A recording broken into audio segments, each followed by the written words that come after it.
Justin's going to be playing some games, so if you hear, he's going to be playing, I think, Spore, so you might hear some background playing.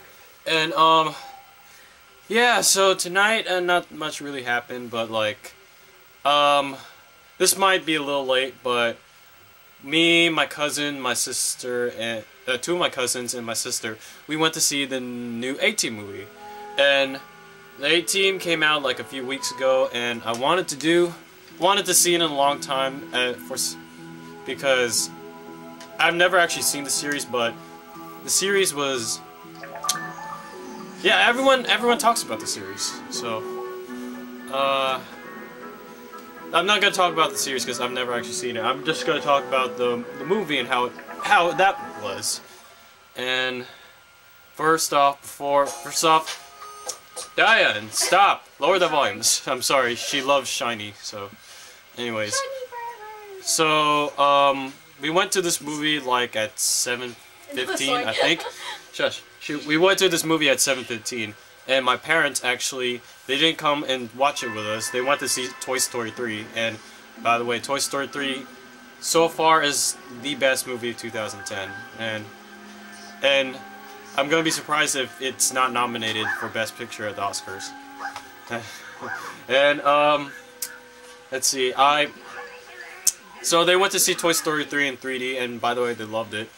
And we went into the A-Team, and the first thing that started playing was the previews. We got there a little late, and the first preview I think we saw was for Takers. It looks really, it looks like one of those ghetto crime action movies. It looks insignificant, but there were 3 trailers that did pop out. I mean, Inception.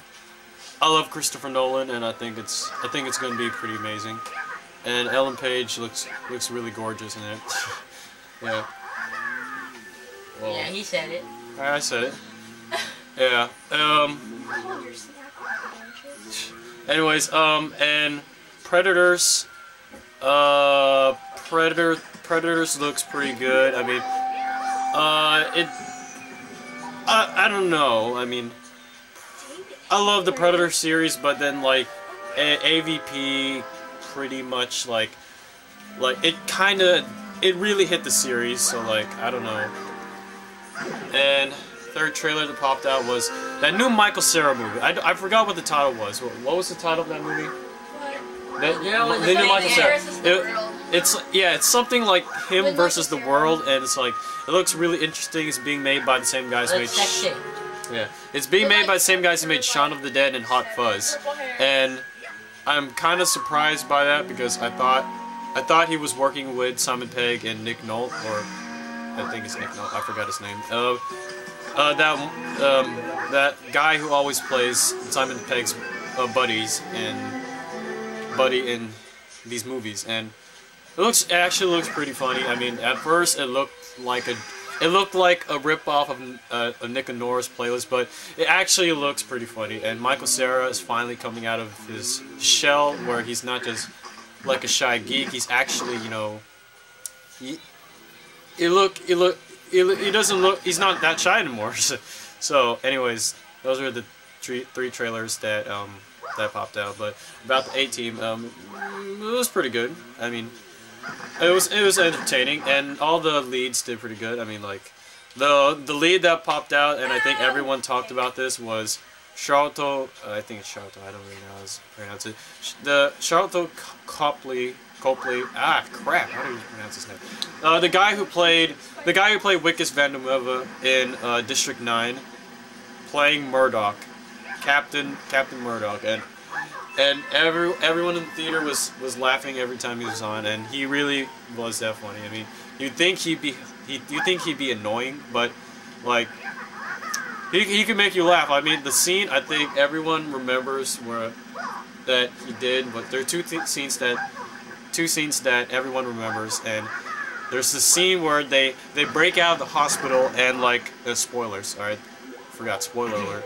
They break out of the hospital and he finds the ambulance chopper and he hangs on the blades and starts singing, "You spin me right round, baby, right." And and the whole movie he's just like jittering and he's always like excited because his character is a little insane, and it's just hilarious just to see someone with that much energy.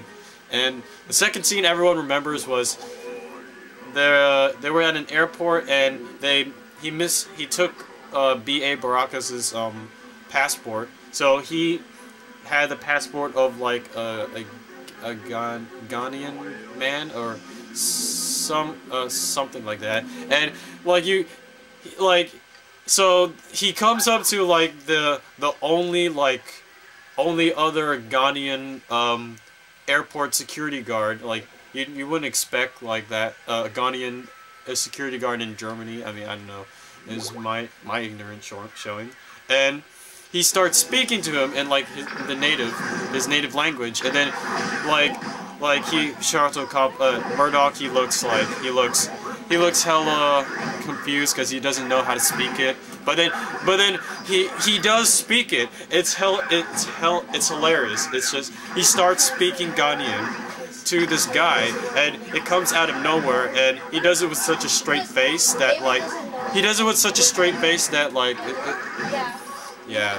was hilarious. Anyways, for the rest of the movie, it was pretty much just like predictable summer action Hollywood movie, blockbuster movie, but it's not annoying. It's entertaining. I mean, Quentin Rampage Jackson, he was good as Baracus. I mean, he's no Mr. T, but you know, he's still pretty good. And I didn't like how they kind of handled his character. It was kind of confusing to see him like this comic relief character and this serious character. Like in the movie, he was trying to do this sort of like non-violence thing. Like he took a vow of non-violence, but at the same time he was being a comic relief character. So it was a little jarring, but it wasn't that jarring. And Liam Neeson as Colonel Hannibal Smith, he was good. I mean, like the accent, him trying to do an American accent, it's not bad, but it's really hard to tell sometimes when he's talking. It's like he'll be in a battle scene and then you can't understand what he's saying. And last character is like, I think it was Bradley Cooper. I forgot his name, the actor, and he's playing a face, and I think the next best character would be Face, because he did pretty good. I mean, like he's kind of the predictable like playboy type, where like he playboy type where like he can get away with anything. Like he's in prison. There's a scene where he's in prison because the A-Team, like, they get framed and they go to prison. And Faceman, like, when he's in prison, he's getting all these perks. Like, security guards are, like, smiling at him. He does it with his female security guard and prison guard. And, like, he gets a tanning booth and, like, a TV, and I think I saw a pool table or one of those, like, foosball tables or whatever. Like, I don't know. It's just really hilarious. And spoiler alert, Faceman is the one who comes up with the plan at the end, not Hannibal. And I'm not ripping on Hannibal, I'm just saying, if Faceman saves the day. I thought that was kind of cool. And yeah, the rest of the movie is pretty good. Patrick Wilson again. I love Patrick Wilson. Like, if you've seen Fan of the Opera, and if you see my first vlogs, like, you know that I love Hard Candy, and Patrick Wilson is pretty amazing in there. And I also put Watchmen, another Patrick Wilson movie, on there. I don't know, it's like Patrick Wilson just appears in a lot of movies I really love, and this one too. Yeah, I don't think I hate a movie he's in. I don't know. Anyways, that's the A-Team. Not bad, not amazing, but you know, it was fun. It's a popcorn flick. It's not annoying. I mean, the one part, I think the thing that people like will be the number one complaint that people will have is that it might not be like the series, and I can't really argue against that because I've never seen the series, and like, I'm just saying as a movie on its own, it's pretty good. But if you do know about the series, you can like comment on this and tell me what pissed you off about this movie. Like, I don't know. So like, oh my gosh, it's so, heaven. Anyways, that's the 18. I liked it.